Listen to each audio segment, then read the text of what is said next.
there's another big section that we wanted to touch on before we went to lunch, and it's in your notebook, and it's called the Observable Characteristics of Children with Dyslexia. But we're really just going to touch on a couple of components of that, and this document is going to be a living document. We're going to work our way through this document in a lot of different ways.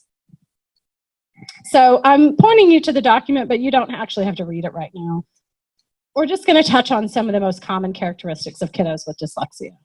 So he may confuse letters, and the common ones that we see are B, D, P, and Q.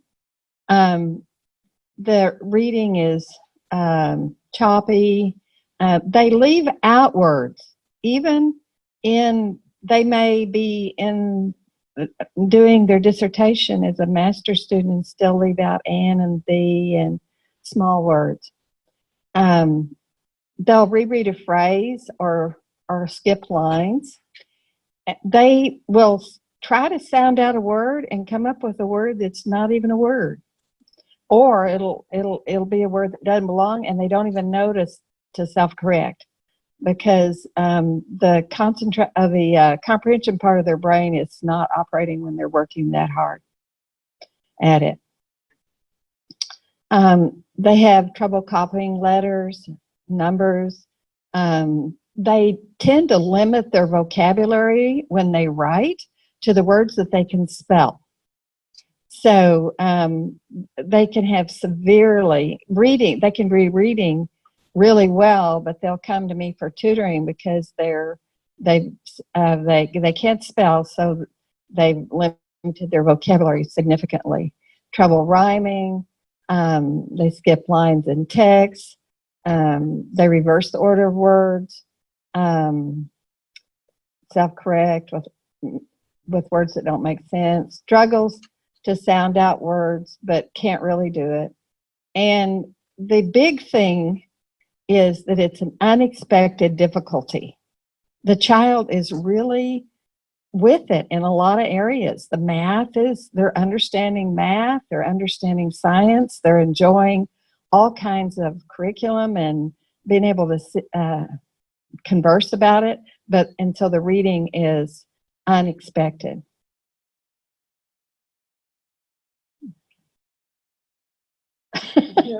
Well, I didn't mention the auditory memory. That was my youngest son. He had an eye focusing problem in addition to a little bit of dyslexia, and so he wouldn't ever really read anything. He would just remember everything the teacher said, and of course he ended up as a lawyer, right?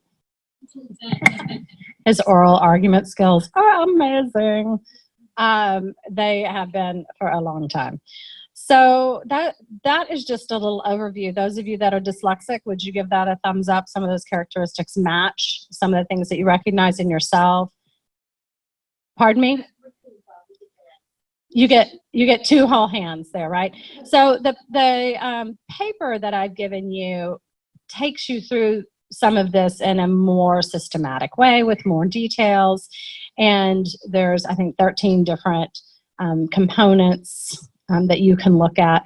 And we're not going to spend a lot of time right now going through all of these because we're going to talk about these as we go through the work. This is going to show up, these characteristics of dyslexia are going to show up over and over again because we want to be able to know what we're looking for. Part of the training course is going to be teaching you how to do an educational evaluation with children. We're not going to assess them, we're not diagnosticians. But to do an educational evaluation, you're on your first meeting with the parents. We're going to teach you and give you all the information you need and the pieces that go with that. And knowing what you're looking at is important. When you see it in a child, that you go, that's a soft sign of dyslexia. That's a soft sign of dyslexia. I've got 10 soft signs of dyslexia. This child might have dyslexia. We're not going to diagnose them, but we need to be able to recognize what are the characteristics of struggling readers. All right? And you can call that a screening. That's what I tell the parents. I can't test for dyslexia, but I'm going to do a little screening here to see if he falls within the range of a child that I can help. And that's going to come on another day. So one of the things that we were talking about, that Kelly was talking about, was were some of the positive characteristics of dyslexia.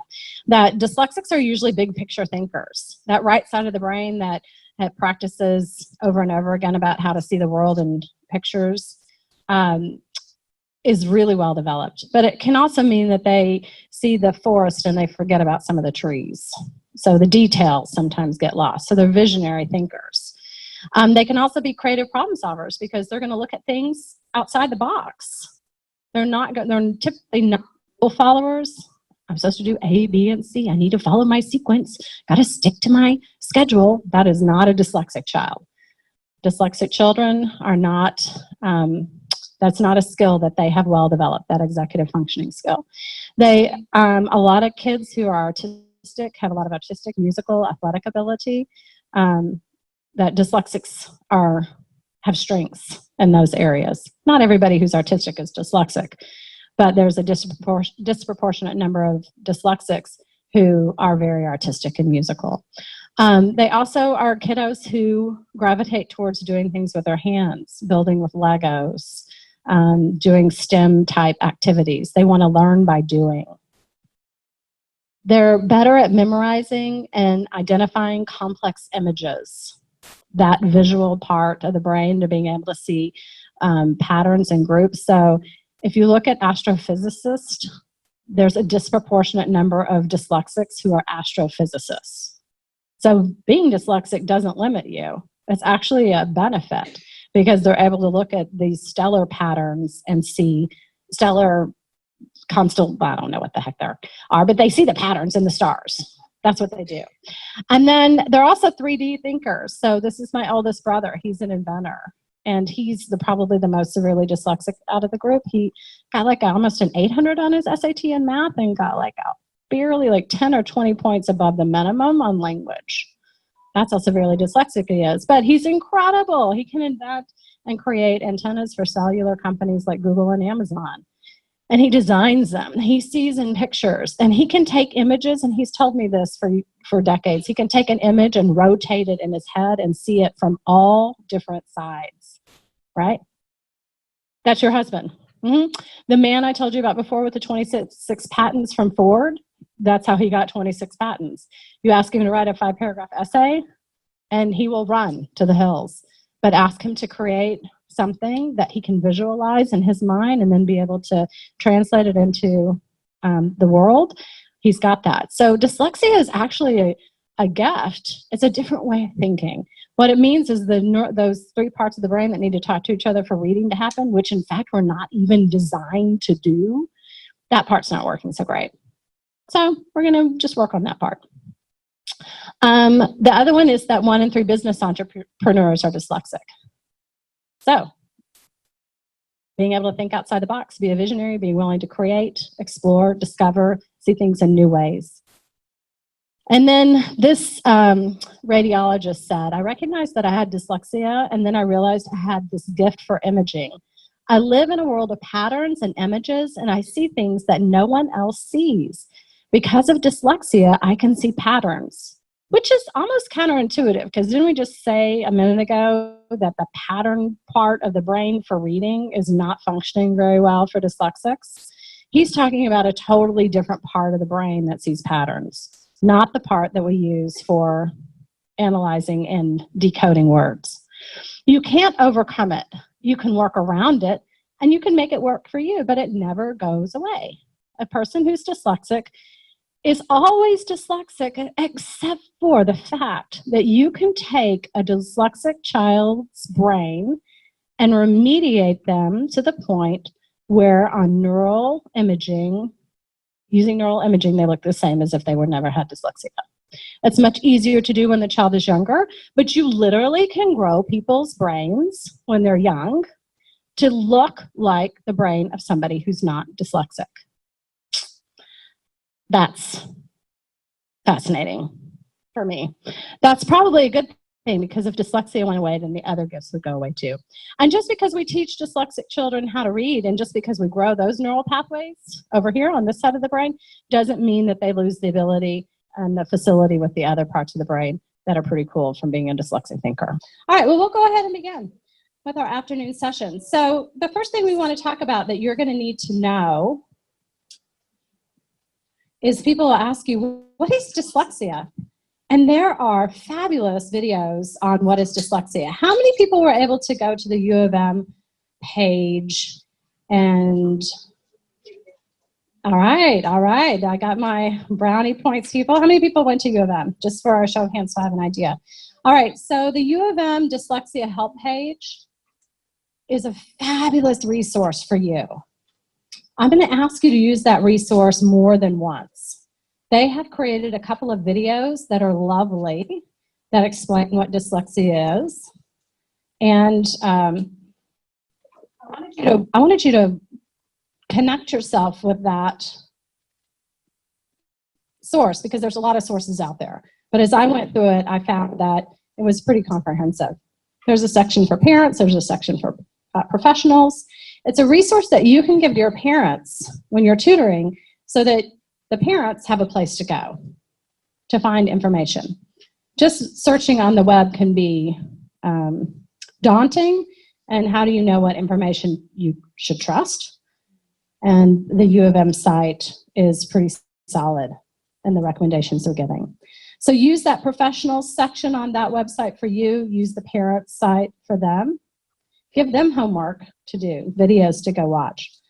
Help them to have opportunities to be able to educate themselves so that they can help their children. So when people bring you a child for tutoring, some parents will just want to hand you their child and say, fix them, I don't have time for this. That's some parents. Some parents are heavily invested in what's happening, and it's a great idea to help them to just take a step back and trust the process. But those are the parents for whom reading about dyslexia from a trusted source can be helpful, that they can become educated in what is best for the child so they feel like they're doing something. Okay? All right, so when we talk about dyslexia, there's a huge definition that we're going to get to in just a minute. But I wanted to share with you the definition that we use all the time, which is dyslexia is a brain-based learning difference that results in an unexpected reading difficulty with reading. So you heard Elaine say that earlier. It's a brain-based learning difference with an unexpected difficulty in reading. So what are the two key pieces that you take away from that definition? Anybody? Brain-based. And what's the other big piece? Unexpected. Yeah. It's a brain-based learning difference, meaning that there's something neurological happening in the brain. This isn't attitude. It's not motivation. It's not a birth defect. It's a fundamental neurological difference in the brain. It's not something that happened from a birth trauma. If you have parents bring you children, they're like, oh, he was oxygen deprived for, like, I don't know, 2.5 minutes. He barely lived. He was in the NICU. He was 1.5 pounds. There might be some other issues that are going on there as well. So when we say it's an unexpected difficulty, what it means is that based on your experience of the child, you wonder, why is reading so hard? They seem to be able to do other things really well. Articulate child, capable, competent. Why is reading difficult? So that's a really general observation that you can make. So this is our definition of dyslexia.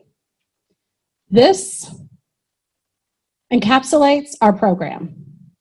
Boil it down to the bare bones. What's the absolute essential information that you need to know? This is the definition that the IDA has. So they need a comprehensive definition because they're really trying to differentiate for people in the professional community what dyslexia is and what dyslexia is not. When I was first given this definition in the first hours of my first dyslexia training, it boggled my mind because there are a lot of words in there that I didn't really know what they meant or what it looked like when I was looking at a child, and making meaning out of this was difficult for me. So let's just go through it because you're going to figure this out as you go along, that dyslexia is a specific learning disability. And you'll hear people tell you, oh, my child has been diagnosed with a specific learning disability in reading. We classify children that way in the state of Michigan. People will identify that children are dyslexic, but in our schools, we do not make that distinction. So if children are getting tested in the schools, they are not identified as dyslexic because if they did, then they would have to provide services, and that's expensive, and they don't really want to. So dyslexia is a specific learning disability that is neurobiological in origin. It's characterized by difficulties with accurate and or fluent word recognition. Can they read words accurately and read them quickly? And by poor spelling and decoding abilities. So they're poor spellers and they have trouble decoding unfamiliar words. They get to words they don't know and they guess based on context. If they're given a word outside of context, their ability to decode, to be able to see the patterns in that word is non-existent and they aren't able to do it. These difficulties typically result from a deficit in the phonological component of language. So phonological is a word that gets thrown around when we talk about reading a lot, and phono is, I think, a Greek root that means sound. So we have phonological and phonemic and phonology. Whenever you see those words, then you know it has to do with the sound part. It's often unexpected in relation to other cognitive abilities and the provision of effective classroom instruction. And really what that means is if you have a child who can't read very well, and this happens with us in homeschooling, we say, what kind of education have you done with your child? What kind of things have you worked with? And, well, you know, we spend a lot of time I don't know, whatever my child wants to do. And we start looking at the difficulties the child is having with reading, and we have to kind of suss out how much of it is neurobiological in origin, and how much of it is just a child maybe in the orange zone who needs some specific directed instruction and hasn't gotten it yet. So that can be a piece of it. That's why they're saying, have you been to school? Has somebody tried to teach you how to read? Have you had reading instruction, and you're still struggling to read? So when you look at a child who, for instance, my little Chloe, who went to Plymouth Scholars, right? I've got that right? She went to Plymouth Scholars since she was 3 years old. And then her mom put her in Northville Christian, and in 3rd grade at Easter, she pulled her out because they were going to retain her. And I was like, well, this child's been to school. I mean, Plymouth Scholars is a highly academic preschool, very structured. And Northville Christian, I know my cousin teaches there. Those women are on the ball who are teaching at Northville Christian. There is not a deficit here of people who have lots of skills for how to teach children in lots of areas. When I got Chloe couldn't read but a handful of words and was very upset by the fact that she could only read a handful of words. And she had coping strategies for distracting people from the fact she couldn't read that she still uses with me, and she's in 6th grade now. And I think that piece of it, like, has the child had an opportunity to learn and they're still struggling, is a big red flag for me. So I handed you a page that had 3 pages of observable characteristics of children with dyslexia that was in your binder. We talked about some of those at the beginning, and you'll see that here in your document as you read through it. You'll notice that there are all these different things that kids might be exhibiting. But when you're looking at a child who you're saying, is this a child who might be dyslexic? One of the red flags is they've had a lot of instruction and they're still struggling. The secondary consequences may include problems in reading comprehension and reduced reading experience that can impede growth of vocabulary and background knowledge, which basically means that they're acknowledging that because the children aren't reading very well, that there's some other unintended consequences. I'm not reading very well, therefore my vocabulary is suffering. It's called the Matthew effect. Some of you may have heard of it before, but it has to do with what a child's access to vocabulary is if they're a reader versus a non-reader. And those graphs, those charts are quite remarkable about how much a non-reader, how poor their vocabulary becomes compared to a reader. So that's a secondary consequence of having dyslexia. When we think about dyslexia, we want to be able to tell parents, right? Parents are going to ask you, is my child dyslexic? Can you tell me if my child is dyslexic? And your answer is, I don't diagnose children, but I can look and say, based on all my experience with dyslexia and understanding what the characteristics are, that your child does exhibit some of those characteristics. I see this, and I see this. So what are you going to tell the parent when they say, is my child dyslexic? You're going to say, it's possible. What I see is these characteristics. I see this, I see this, I see this. Those are characteristics of children with dyslexia. So do you encourage them to get tested somewhere else then? Okay, so if you're writing down some of what I'm saying, I'm going to say keep writing, because this is one of the answers that you will have to come up with. And practicing it beforehand means you're not going to step in a bunch of hot water. I was saying when I answer your question that somebody says, so what do you think? You finish the screening. Is my child dyslexic? And you're going to say, well, let me tell you about what dyslexia is. Dyslexia is this. Dyslexia is a brain-based learning difference. And it looks like Johnny does really well on all his subjects except for reading. Would you agree? And just from the little time I've known him, I've also observed X, Y, and Z, whatever it is that you've observed.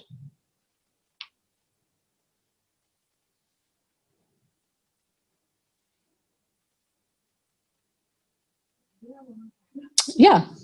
Can somebody read back what they wrote? Who wants to share what they wrote?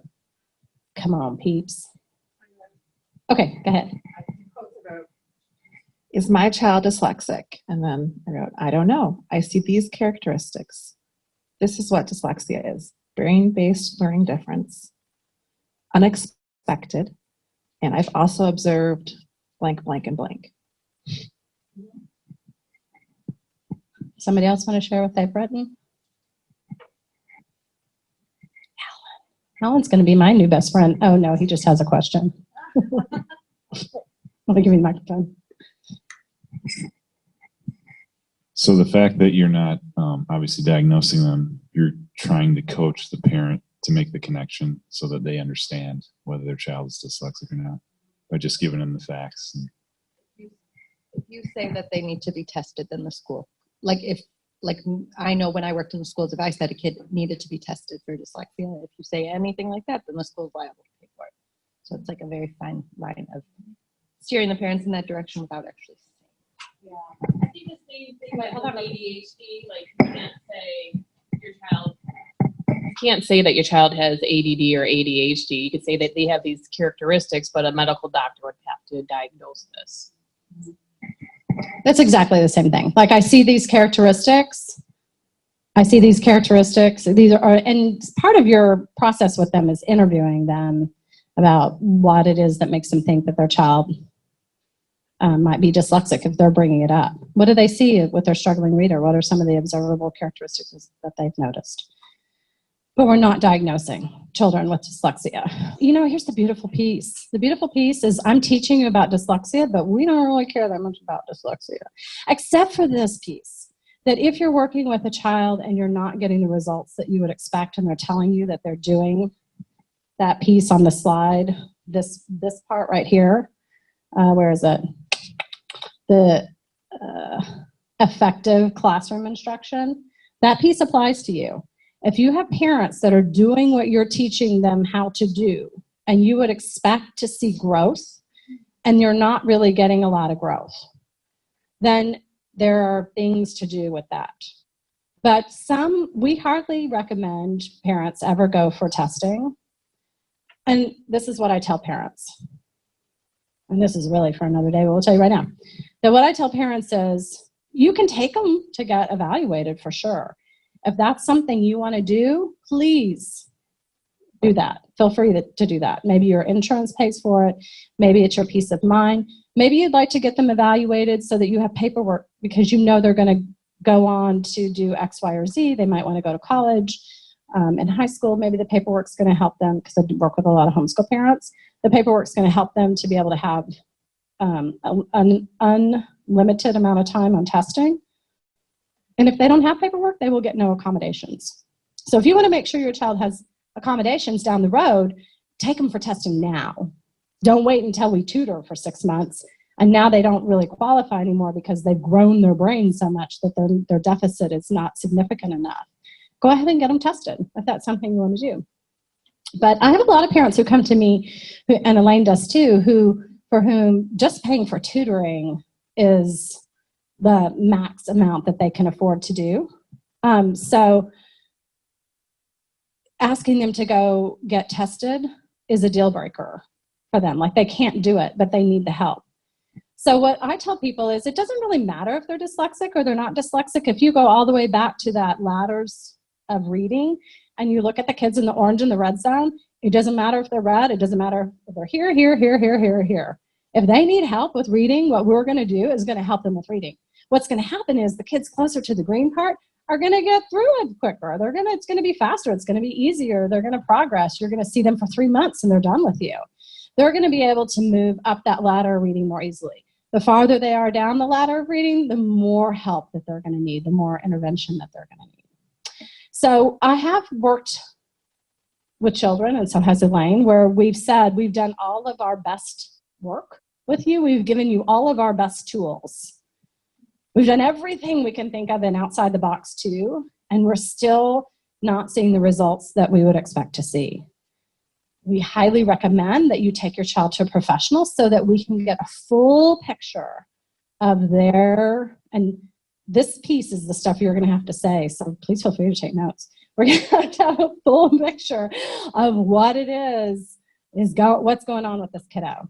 So we encourage people to get tested when we feel like we really need a big picture view of that. Would you add anything else to that? Any of the other teachers who've... I definitely agree what you just said, but as a parent and someone with a master's degree in reading, teaching my own kid, that full neuropsychological workup that they did gave me so many answers, because there were other things happening besides the reading that were going on. So it is a benefit to a lot of people to get that testing done. And there are ways that if you work with a really good neuropsychologist, they can find a way for your insurance who says they don't pay for that to pay for that. So someone had a question online, just to clarify, and maybe she answered the question.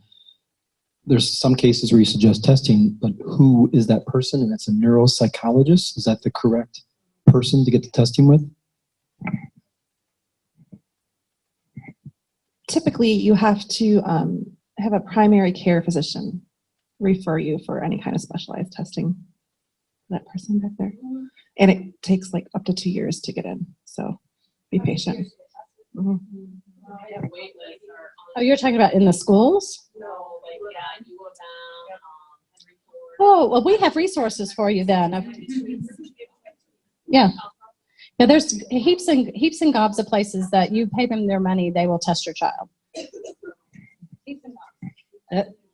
That's what I was going to say. I applied at Wayne State when I was going to Wayne County Community, and they sent me there, and within 3 months I was being tested, and it was on a sliding fee scale, and I didn't have to have a doctor. And then I went, had my son evaluated at Madonna. So colleges, not to get too far into the weeds, but colleges, they have people in training to do this work, so you can get free services through colleges. There's a wait list. Some places have sliding scale. We have other resources we'll give you to places where you can refer people for testing. So testing is possible. Test prices vary dramatically, and I'm going to let Vargo say something. I was tested at Michigan Rehabilitation. It's on Eureka. I'm not good directionally. It's a tall, in Taylor. It's a huge tall building before you hit Southland. Yeah, it used to have that advertisement thing around the building. Yeah, that's where I was tested. I mean, it was free. And I was 45 years old, so. I sent one child for testing who I'd done my best and needed to know what else to do. And it's the Center for Human Development, 30503 Greenfield and Southfield. And the report I got back was that it was very professional. The testers were very supportive of the children. The children felt really good while they were going through it. And they got the insurance to pay for part of it. Yeah, I think it ended up being like a $400 or $500 test. So having testing is good. In fact, places like Michigan Dyslexia Institute will not even see your child unless your child has been tested and evaluated with dyslexia. Same with the Children's Center for Dyslexia in Dearborn, where they provide free dyslexia intervention for children through the Scottish Rite charity, which has been a wonderful resource for children in our community. They have a huge waiting list. But you can't get tested. Children's Dyslexia Center in Dearborn, and they won't take your child unless they have a neuropsych eval. So you have to have that in order to be able to get the services. But I had a woman at Taylor tell me that I don't know who it was, a woman in Holland Elementary, had her granddaughter go there and completely remediated by the time she was done. 2 years, 2 days a week. You have to make a commitment to drive there and get those services, but they are available for free. So technically my insurance does not cover testing. And you will find many families spend a lot of money on this testing. And I kind of had to get smart and figure out a way to rework the system to make my insurance cover this. So I did find, as a lot of you know, a lot of children with dyslexia or any other learning disabilities have a lot of anxiety. And she caught on. So what happened is I found a psychologist close to my house, a child psychologist, that my insurance did cover. And we met with the child psychologist, and I said, we're very concerned about the anxiety aspect. Here's what's happening. I know that my child has dyslexia. We've never done any formal testing because I'm not paying out of pocket to homeschool my kid and continue, doing this. It doesn't make financial sense because I already know it's there. And his suggestion right away was, we have to get the full picture. And because it was his recommendation, he ordered it through the insurance. And I made sure that there was a neuropsychologist in that office, a pediatric neuropsychologist. She actually used to work at Children's Hospital. And immediately, because we were already in that office, we had testing within 2 weeks and got the full picture. So just to reiterate, underscore, and underline, testing is good. Nothing bad with testing. What you'll find, though, in some of the populations that you're working with, where you live, like there's not people who are, if they're in a position where they're either going to pay, this is where it boils down to, they're either going to pay for testing because they can't figure out how to get free or reduced services, or they don't have the time or energy to do it because they're working and they can barely get their kid to tutoring. I'm either going to pay for testing or I'm going to pay for tutoring. Always choose this. Choose tutoring, right? We're not turning kids away because their parents get turned off by the fact that you're like, well, I need a report that's going to tell me what to do. Always better to be tested. Always great to have that full picture. As you become more highly skilled as a tutor, you'll begin to see the pieces that would show up in the test in the children and go, oh, this child has a really low working memory. Oh, I can see how this child's ADD impacts their ability to be able to attend to the work. And that makes it tricky because then I have to get them to be able to do the work in a different way. But, the fabulous part is, not to brag, but this tutoring program that you're coming to today addresses some of that.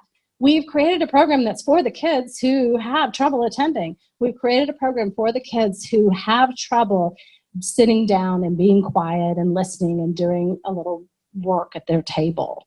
This is a program you can do standing at the board. It's a program you can do jumping off a chair. It's a program you can do running around the basement. It's a program that involves lots of game playing.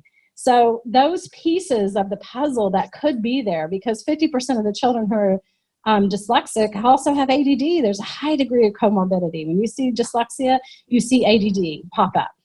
Not in all children, but in a lot of kids it does, and it makes it really tricky to be able to teach an unmedicated child with ADD, depending on the severity of that. So we can talk more about this piece when we get to the assessment portion. Does everybody feel satisfied at the moment? Okay. All right. So that is the IDA's definition. You're welcome to go get that for yourself so that you can study it in depth. Or you can just go, oh, you know what? Dyslexia is a brain-based learning difference. And it results in an unexpected difficulty with reading, and communicate that in a way that makes sense to you with your people. The part that's up here that we haven't talked about yet, but that a lot of you have alluded to, is that dyslexia is genetic. And some people have said, oh, I have dyslexia, my kids had dyslexia. Maybe my dad was dyslexic and didn't know it. I think my dad was dyslexic.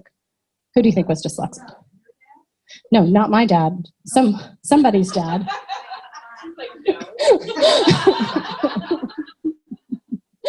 Somebody in my family was dyslexic, and that means that all. And dyslexia can also skip generations too, and then it shows up differently.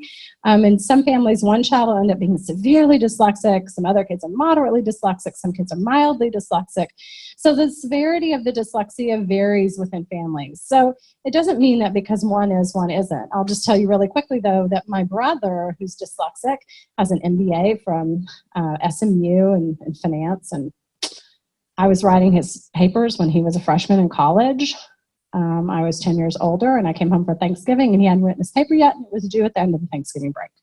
So I sat down, and I said, what's it on? Native Americans? Let's go. And I wrote his paper. That's how severe he was. But he has an MBA in finance, right? He's very highly skilled in what he's skilled in. He married a woman who has severe dyslexia running in her family. Like, her brothers and sisters are so severely dyslexic, it's unbelievable. They produced 2 children who are dyslexic. The first one was the most severely dyslexic child that the Orton Gillingham tutor had ever seen, and she'd been tutoring for 20 years. So you want to tell your children who are dyslexic to make sure they screen for dyslexia when they get married. Chris is like, I told them. So your first date question is, do you enjoy reading books? Oh, no, I hate books. I always hated literature. Sorry, I'm out. That crossbreeding of dyslexics to dyslexics means there's a high degree. If one parent is dyslexic, the child has about a 50% chance of being dyslexic. If both are, it jumps to 75. So you got to be conscious of that. I don't really mean you can't love who you love, but be mindful of it, because there are things that you can do to help children really early on. So, for instance, my older daughter was a fabulous reader. She was voracious. She'd have 100 books checked out from the library at any given time. But she didn't like spelling. She was a fabulous writer. She's so creative. She's amazing, but spelling is really hard for her. She's at U of M. She's done really well. Not so great with the spelling. Still has to think about science. How do you spell the word science? And my son was born 7 years after my daughter. And when he was 18 months old, I started reading these books to him that were from a series. I can't remember the name right now, but it's like B says buh, and then it had buh all the way through the book. But instead of saying B every time, I used, at Elaine's suggestion, I used the sound with him. And we read those books all the time. That kid was reading by the time he was 3 years old. But he was kind of a plateau reader. He would develop his reading skills. We would do some work, and he could read more. He was always at the top of his class in reading. As a 5th grader, a child who would not let me work with him. Like, this is my child who's like, you want to sit and work with you? No, thank you. He's in 5th grade. He can read chapter books, but he doesn't want to. He doesn't like it. He doesn't enjoy it. He told us just the other day that his teacher had a book that had space between the lines, and had bigger print. She said, it's a large print book from the library. Shh, don't tell him it's large print for old people, right? But the font was bigger and the space was enough that his eyes were able to track and read what it is that he's writing. So we think he has another issue that's an eye issue, and we're going to talk about those later. And we thought so for a long time and haven't done much about it. It happens, parents do their best. We do our best with what's handed to us. So genetics, that's a thing. And it's one of the soft signs that you can evaluate when you're doing your intake with people on that first time. Is anybody else in the family struggling to read? Who else? Oh, and sometimes be mindful of the fact that sometimes it's the first time they've ever had to really think about that. It's the first time that the mom has gone, wait, I'm an engineer, but yeah, I've never really liked books.